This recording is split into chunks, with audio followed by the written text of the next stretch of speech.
We are getting better and better. Beginning of spring here in Australia, no clouds whatsoever. Look at this. Not one single cloud anywhere. Nothing. Zero. Pure sunshine. 1350 watts. Of course, this beautiful device is linked down below. Here, look at this.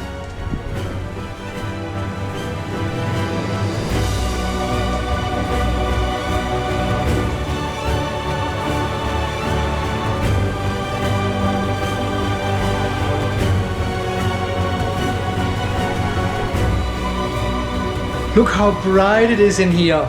Isn't that amazing? Yeah, I finished installing the lights yesterday. Got all the lights at the ceiling here, leveled them out, and then plugged in all the lights into a power board which sits there in the roof structure. And the other side just plugs into a smart switch. And then this wonderful Sonoff motion sensor triggers the whole show. Turns the lights on as soon as I walk in and keeps it on for 5 minutes.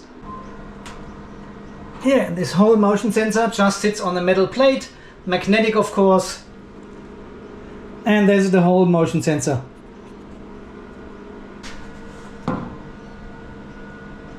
Couple of months I put it up there for testing purposes, but I've never moved it. It just works perfectly fine over there, so it will stay there. Yeah, and the electrician can cable this all into the light circuit at some stage then, but for now it is good as it is, and it is super bright in here. It's probably perfect for making videos.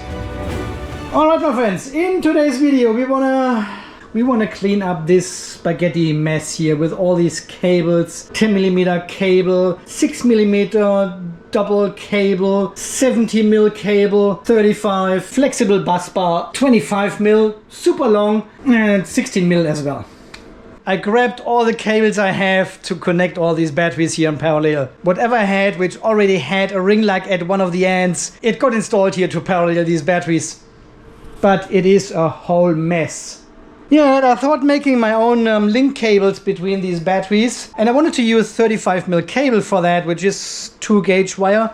Plus you need 2 8mm ring locks and some heat shrink.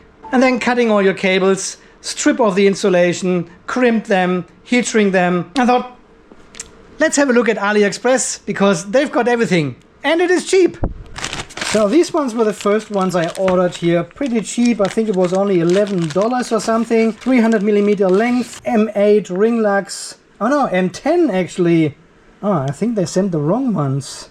And it's supposed to be super soft silicone battery cables, 2 gauge wire, tin plated copper ring locks, 30 centimeters, car inverter, UPS, whatever. They are not super soft. These are not silicone cables. You can kill someone with that. And no way to bend them around. I can already hear the material stretching. No markings, no writing on the cable. Well, this can happen if it is between the writing on the cable, but nothing on this one either. Definitely not the best. And it says here, manufactured from Ningo Muva Yumu Maternal and Infant Products Co. Ltd. Yeah, why not sell cables as well? They should have stick to baby strollers and child seats. 300mm? Not even that. 290. So I then had a look at AliExpress again and other manufacturers and found these ones here. Super soft silicone cables as well. This time they come actually with M8 ring locks and they have writing on it, at least 2 gauge wire, 200 degrees. So we can see this is a super soft material. No way I can do this with these cables here. So this is the real deal. These are the real silicone soft cables you want, right? Beautiful. It's supposed to be a 300mm length. And we have, 340. 300 is the cable length. Alright, this is exactly 300. And then they put the ring locks on. So we are a bit over. And, well, I probably shouldn't have done this, but I've ordered cables from this seller here for over 200 Australian dollars now. There's a whole bunch of cables, different lengths, all 2 gauge wire. See, this is a 200mm only. And I've got also a 500mm cable here. But there are all these wonderful, beautiful, soft material here. No problem here to build a pretzel. So as per the Jakiper website, 35mm or 2 gauge wire is good for 120 amps here, yeah? But I rather go a bit conservative with all this stuff here and use 35mm for only 120 amps. And yes, because this is silicone cable, it can carry a bit more current, but only at the sacrifice of heat. Because this insulation can withstand temperatures up to 200 degrees here before it starts getting pretty warm and soft. And you certainly don't want to have anything of 200 degrees near your batteries, right? So I would never use these cables here for 200 amps or even further. I have seen in online tables. So let's go 120 amps. That's all I need anyway. Yeah, and 120 amps at 54 volts gives you 6.5 kilowatt coming through these cables here per battery. That's good. And so far, quality-wise, they look really good. Nice thick ring lugs here, good heat shrinking, nothing really to complain. But of course we want to cut one open and have a look at the crimp. I want to see how the quality is. Yeah, we can see the cable here. This is a really fine stranded cable with hundreds of single cores, and that's why it is so flexible. Yeah, the crimp looks good. If I really bend it really hard, nah, there's nothing moving. Nice thick silicone insulation. So I would say they are pretty good. They make them in 6mm and 10mm as well. Yeah, so far from the outside quality control, I would say this is a pretty good deal. Let's have a quick look at the costs in comparison to a do-it-yourself solution. So when I buy a meter of cable, 35mm or 2 gauge wire, cost me around 18 Australian dollars here. So 30 centimeters, around $6. 2 ring lugs, $3.75 each. Bit of heat shrink, $1. Makes $14.50 per link, per one cable, yeah? And I've got 2, need a pair, positive, negative.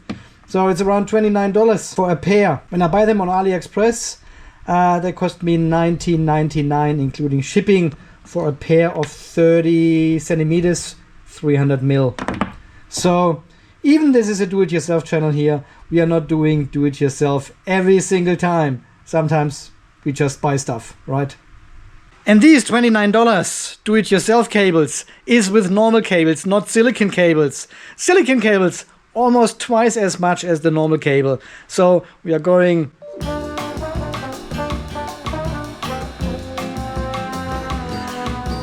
so we would be over $40 or twice as much as buying them ready here on AliExpress.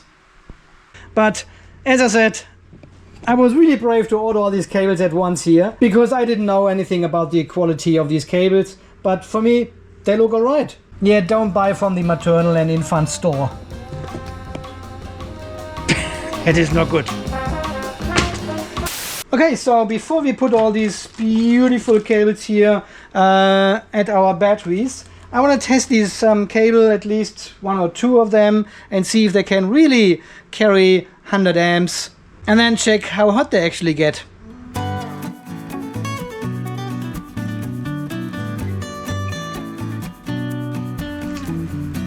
Alright my friends, I have now connected the Müller battery, the Müller Energy battery, 12.8 volts, 200 ampere hours, lithium iron phosphate battery. Because this one has a 250 amp, yeah, 250 amp Dali BMS inside. So we can pull some amps from this battery. I have connected the Anderson connector here with 70mm cable, and then we go over to our 35mm cable, 2 gauge wire. This is the flexible silicone wire, and then it goes into the good old the PIDA, the PIDA inverter. Man, I've got this inverter here for years, and it goes with me in the bushland to run the electric chainsaw, the electric mulcher. In case of a blackout, this one goes inside the house with this battery and runs all the equipment, microwave, kettle, everything, no problem at all. Best standalone inverters on the market. I'll link this all down below, Müller Energy battery and this one as well. It's good. Alright, let's turn on the battery.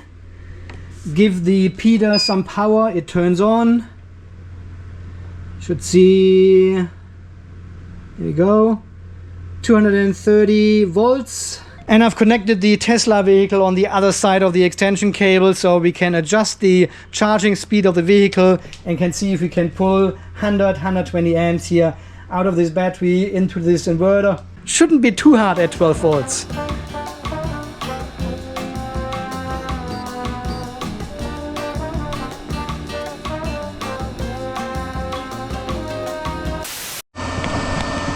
Alright, now we are cooking. 136 amps. Yeah, that's much better.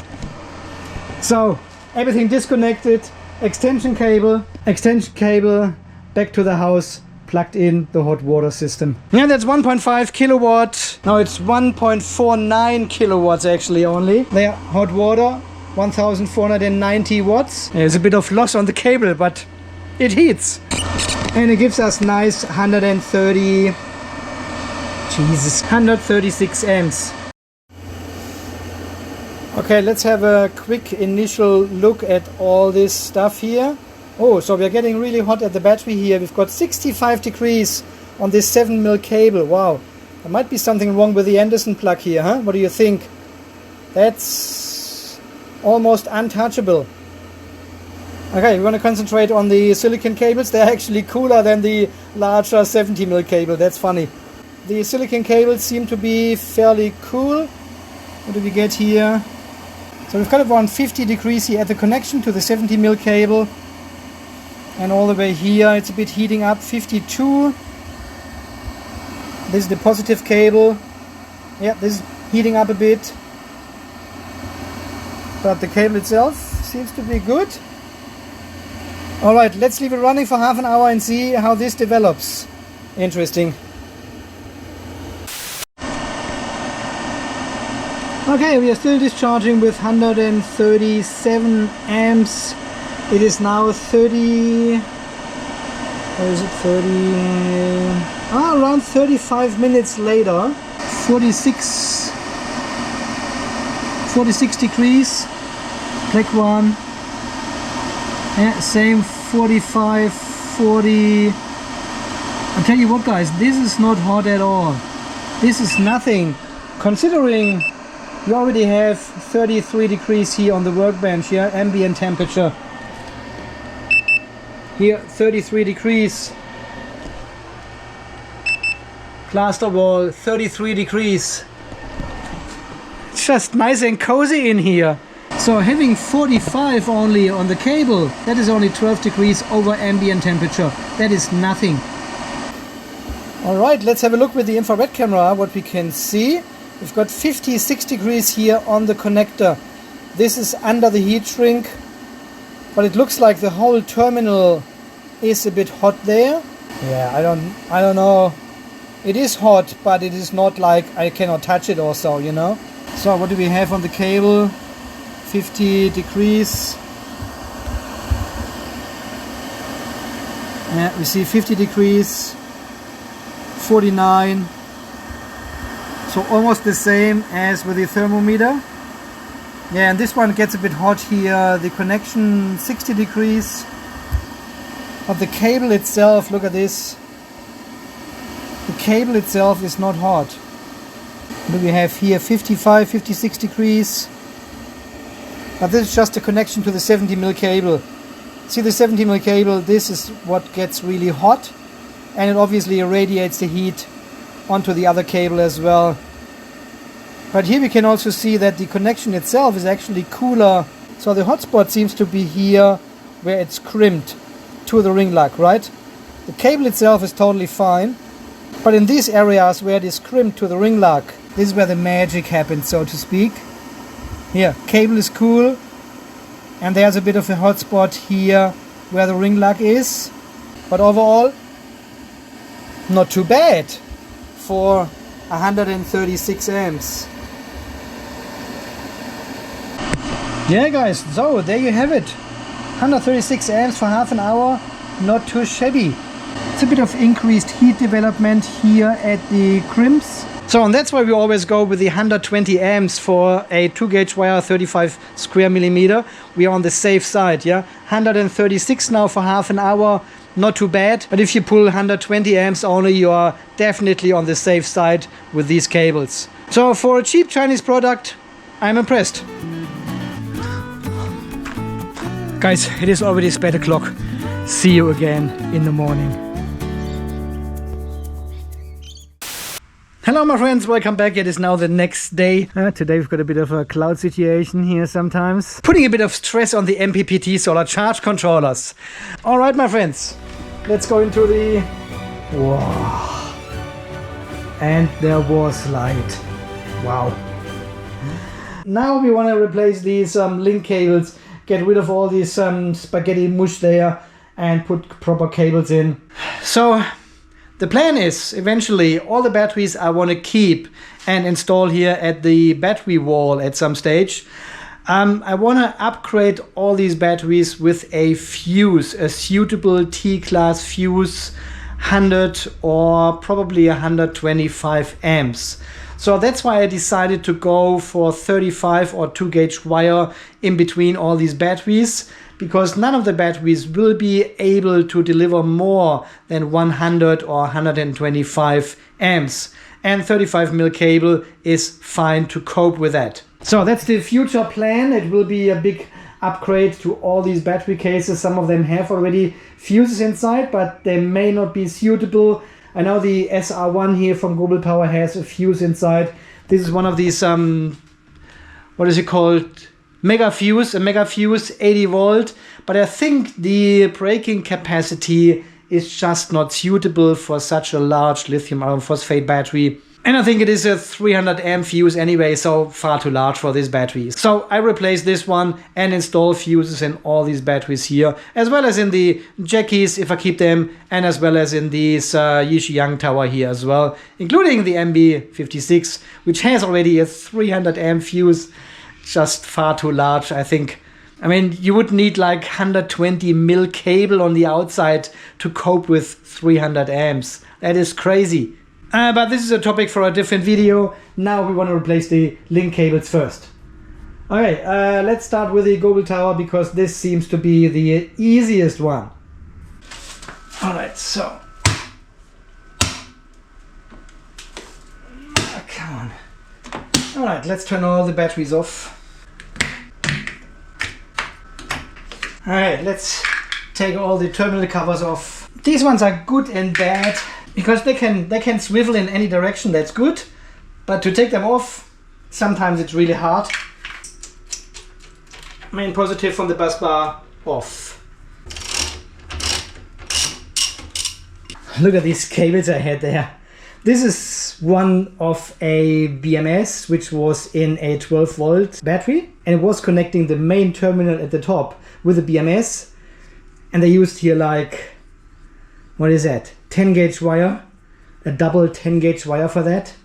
I mean, for a 12 volt box could be alright, but certainly not for a 52 volt box.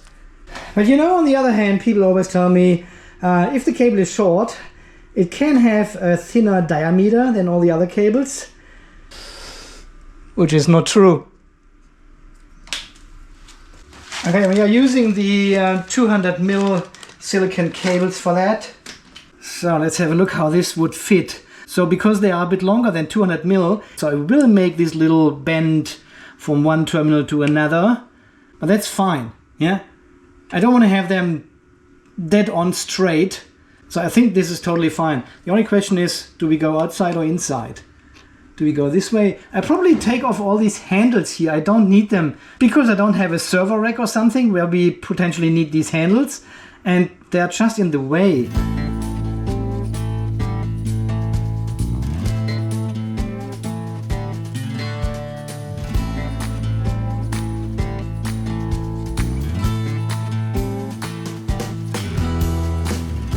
So I've now replaced all the link cables between the batteries, cleaned up the network cables as well. That all looks a lot better now. So we are going to use the digital torque wrench, and I'm going to torque all these terminal connections with 7 Newton meters here on the outside of the box, right?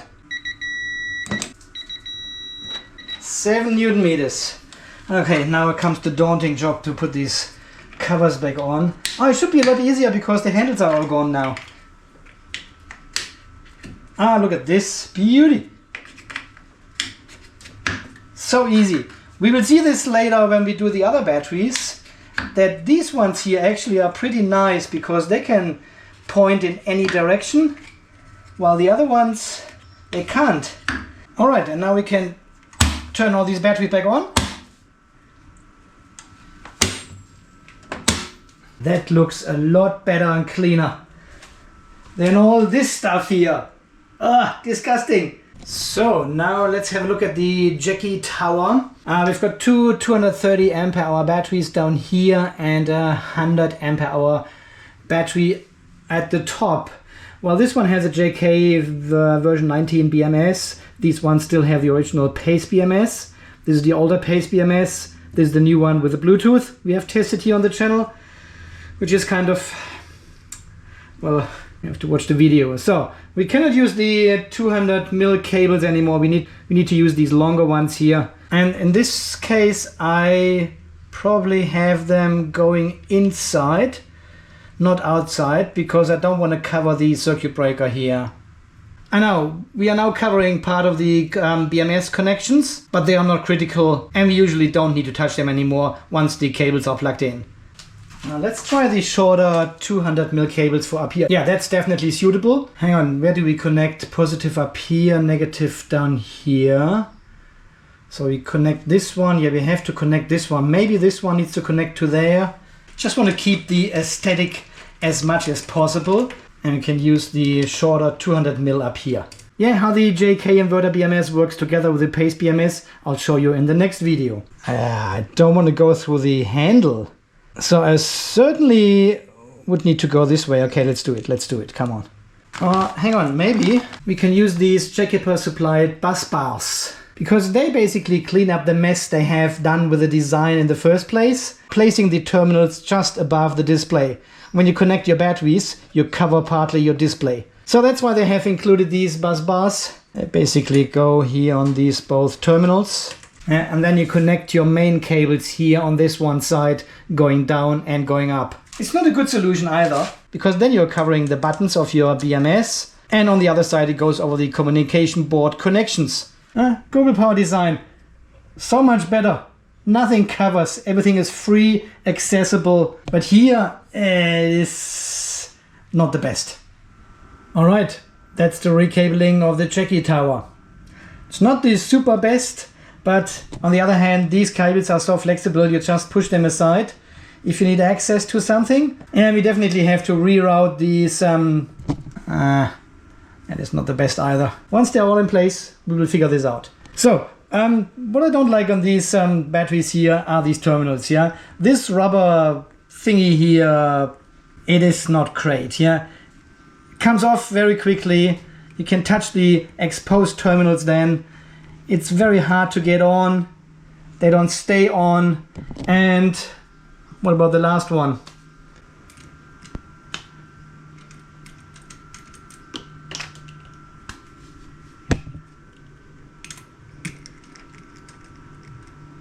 Last one doesn't stay.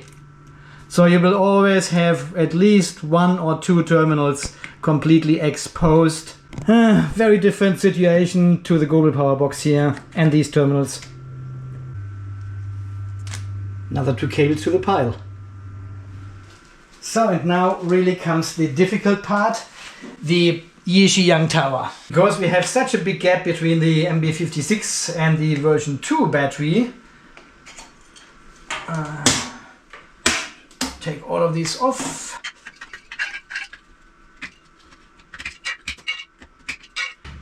And of course the other difficulty with this stack here is, you may already see it, the version 1 of the Yixiyang do-it-yourself box here at the bottom has the terminals swapped. So positive is on the right, negative on the left, while all the other batteries, everything else is the opposite. Positive left, negative right. So at some stage I really want to do a bit of a project and swap these two terminals around, and we have to do a whole lot of recabling inside this battery box then to make it the same as the version 2 of the do-it-yourself box. And I think this was one of my critic points from the beginning with the version 1 do-it-yourself box from Yixiang, that these terminals are just swapped. They're not following the standard what everyone else does. QSO batteries, correct. EEL batteries, oh, they are swapped as well. At least they are the same. Oh my god, look at this. Look at these Seplos. Well, this is not the original Seplos front panel here, yeah? I swapped the Seplos front panel with this one for the JK inverter BMS. But look at this mess. Positive left, positive right there, negative. Oh my god, this is all over the place. This is the Seplos 135 ampere hour. Negative left, positive right. Just forget what I said about standards. It's all over the shop. So let's see what we can do here. So positive here, positive there. That's a 300mm cable. And it's just enough so it doesn't cover the display. So I'm happy with that. And the negative needs to be the other way around, right? Like this. The crossing cables. Maybe I can ask Yixiang if they can send me another front plate of the version 2 BMS. So we can replace this front panel with one of these, and I need another breaker then as well. Damn it. Now let's do a proper do-it-yourself situation, realignment, and we should be good to go. Alright, so positive, negative. So now we need to connect from here to here, which is probably another 300mm cable. Yes, it is. But we have to be careful with this corner here. See, this is not the best situation. I don't know why they make these boxes a bit longer than all the other boxes. If you want to stack the version 2 or version 1 with the MB56, you've got this situation. You've got the same situation if you put this one at the bottom, and then you've got the recess at the top. So you always have this problem with the connection cables, and 300mm is just... We have to go to the side here a bit. Like this. No, it's alright. Yeah, we still got slack here. So it's not like it's rubbing on this sharp corner. Alright, cool. So now the problem. So with these terminal covers, you can only go 90 degrees all the time, yeah? So if you pop them on, so let's see if this one, this one does not fit anymore because the cable is not 90 degrees to the side.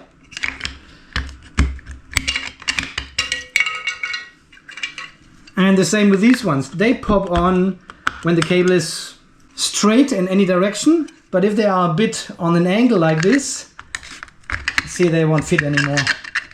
So these were my favorite terminals. Looking at this situation, probably not anymore. Yeah, we definitely don't get them on here on these. So if you have such a situation, you probably want to order a bit of a longer cable so you can make sure you go straight out of these terminals and then come up in a loop and then connect to these ones here, which are not a problem if the cable is straight. But here we don't have any side access. You would need to rotate the whole terminal around. Here I got this somehow managed. Yeah, cable goes out at the top, comes down, but here we are on an angle. I could potentially bend this a little bit further down. And now it should work. Oh, that's the wrong one anyway.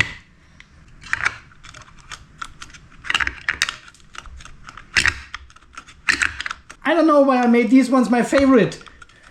They are terrible. But here this one is definitely too short. And I would need to use this 500mm long cable, but then we are far too long. Okay, but anyway, much better, much cleaner installation cabling now. But here.